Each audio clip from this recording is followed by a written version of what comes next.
जलजीवन mission योजनेअंतर्गत सुरू असलेल्या गांधीनगर प्रादेशिक 13 गावांच्या नळ पाणीपुरवठा योजनेतील विलंब, निकृष्ट कामं आणि सतत खंडित होणाऱ्या पाणीपुरवठ्याच्या निषेधार्थ आज माजी आमदार ऋतुराज पाटील यांच्या नेतृत्वाखाली महाराष्ट्र जीवन प्राधिकरण कार्यालयासमोर धडक घागर मोर्चा काढण्यात आला.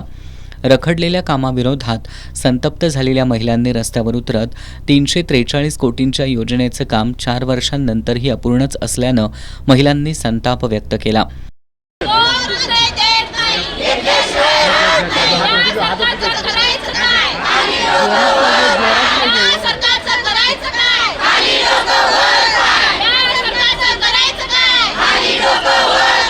यावेळी माजी आमदार ऋतुराज पाटील यांनी आंदोलनात आक्रमक भूमिका घेत सरकार, प्रशासन आणि मेघा इंजिनिअरिंग कंपनीवर जोरदार निशाणा साधला. ही योजना 13 गावातील 3 लाखाहून अधिक लोकांच्या भविष्यासाठी मंजूर झाली. 32 पाण्याच्या टाक्या, डिस्ट्रीब्युशन नेटवर्क आणि पुढील 30 वर्षांचं नियोजन या योजनेत आहे. मात्र कामाचा वेग अत्यंत संथ आहे. लोकांना गटार मिश्रित पाणी मिळत असेल तर ही शर्मेची बाब आहे, असं माजी आमदार ऋतुराज पाटील यांनी सांगितलं. गांधीनगर पाणी पुरवठा योजनेच्या दिरंगाईसाठी घागर मोर्चा हा आम्ही MGP ऑफिसवर या ठिकाणी घेऊन आलो होतो आणि खऱ्या अर्थानं 2022ला ही योजना मंजूर झाली आणि अजून देखील 27 महिन्याची मुदत होती आणि 4 वर्ष झालं ही योजना पूर्ण करण्यात आलेली नाही. आम्हा सगळ्यांना एक मनामध्ये शंका आहे, या वर्षभरात म्हणावं तशा फार बैठका झालेल्या नाहीत असं लोकांचा आग्रह होता. आमचे सर्व प्रमुख, सर्व सरपंच, प्रत्येक गावातील सदस्य आमच्याकडे आले, आदरणीय बंटी साहेबांना भेटले, मला भेटले आणि आमच्याकडं त्या ठिकाणी मागणी केली की तुम्ही ही बैठक त्या ठिकाणी घेतली पाहिजे, कारण 4 वर्ष झालं हे काम पूर्ण होत नाही असं आमच्या सगळ्यांच्या समोर येते. डिस्ट्रीब्युशनचं काम, जे पाईपलाईनचं काम आहे ते प्रत्येक गावातून त्या ठिकाणी करायचं आहे, ते काम देखील पूर्ण केलेलं नाही आहे. रस्ते उकरतात, लोकांना त्रास होतो, त्याचं देखील ते रिस्टोरेशन करत नाहीत आणि मग अशा अनेक अडचणी आहेत. हे आम्हा सगळ्यांच्या समोर आम्हाला या माध्यमातून दिसतात. आमची विनंती आहे की तुम्ही आमच्याबरोबर येऊन बैठक घ्यावी. मग आम्ही मागच्या 8 दिवसामध्ये याची बैठक घेतली आणि एवढं दिरंगाई का होते हा प्रश्न विचारल्यानंतर आमच्या लक्षात आलं की ह्यांच्याकडं लोकच नाही आहेत मेगा इंजिनिअरिंगकडं. अशा पद्धतीचं उत्तर प्रशासनाने दिलं. आज 32 टाक्या ह्या पूर्ण झाल्या पाहिजे होत्या, त्यातल्या 6 टाक्या या ठिकाणी पूर्ण झालेल्या आहेत.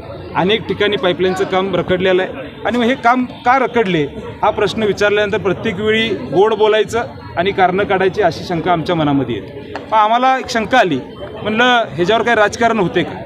आज जर आपण विचार केला तर हे वर्षभरात फार बैठका झाल्या नाहीत असं प्रशासनाचं उत्तर आम्हाला होतं.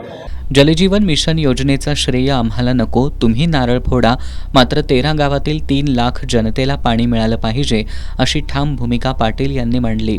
ही योजना ही या 13 गावातील लोकांसाठी आपण आणलेली आहे. 3 लाखहून अधिक लोकांना याचं पाणी स्वच्छ आणि मुबलक पाणी मिळणार आहे आणि मी योजना आणत असताना आमच्यामध्ये कुठलंही राजकारण मनामध्ये नाही आहे. आम्ही श्रेयवाद करत नाही. माझी अजून देखील या सरकारला विनंती आहे, नारळ तुम्ही फोडा, काय हरकत नाही, पण किमान आमच्या लोकांना पाणी द्या. कुठलंही यामध्ये राजकारण न आणता लोकांना वेटीस धरू नका, हे आमचं त्या ठिकाणी मागणी आहे. म्हणून आम्ही सरकारला या ठिकाणी जाब विचारायला, प्रशासनाला जाब विचारायला आणि या मेगा इंजिनिअरिंगतील सगळ्या सहकाऱ्यांना जाब विचारायला इथं आलो.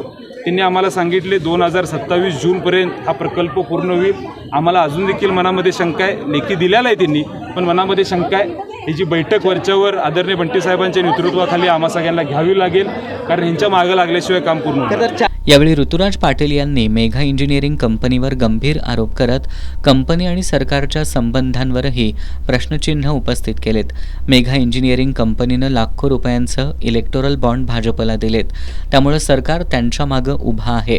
मात्र 13 गावांच्या जनतेचा प्रश्न प्रलंबित ठेवला तर जनतेचा शाप सरकारला लागल्याशिवाय राहणार नाही, असा इशारा त्यांनी दिला. सरकार त्यांच्या मिंद्यात आहे असं आम्हाला मनामध्ये वाटतं. आज तिजोरी त्यांच्या ताब्यात आहेत हे सरकार नेहमी सांगतं आणि मग आम्ही जेव्हा प्रशासनाला विचारतो, मेगा इंजिनिअरिंगची मीटिंग घेतो, तेव्हा आम्हाला एकच उत्तर मिळतं की आम्हाला अजून काही पैसे आलेले नाहीत म्हणून आम्हाला पुढं काम करते.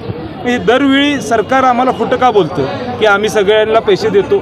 मग आमच्या मनामध्ये शंका आहे की 1 वर्षभरात पूर्ण करणार आहेत का, ही मनामध्ये शंका आहेच. पण कुठंतरी आम्हाला ह्याच्यावर निर्णय घ्यावा लागेल आणि मी एवढं नक्की सांगतो, या महायुती सरकारला येणाऱ्या पुढच्या काळामध्ये जर हे काम वेळेत पूर्ण झालं नाही तर या 13 गावातील लोक हे निश्चितपणे तुमच्या विरोधात ताकदीनं या कोल्हापूर जिल्ह्यामध्ये उभा राहतील आणि दक्षिण मतदारसंघामध्ये 13 गावातील लोक या महायुती सरकारला श्राप दिल्याशिवाय राहणार नाहीत एवढं निश्चितपणे सांग. 2022 मध्ये मंजूर झालेली जलजीवन मिशन योजना 4 वर्षांनंतरही अपूर्णच असल्यानं ग्रामस्थांमध्ये तीव्र नाराजी आहे.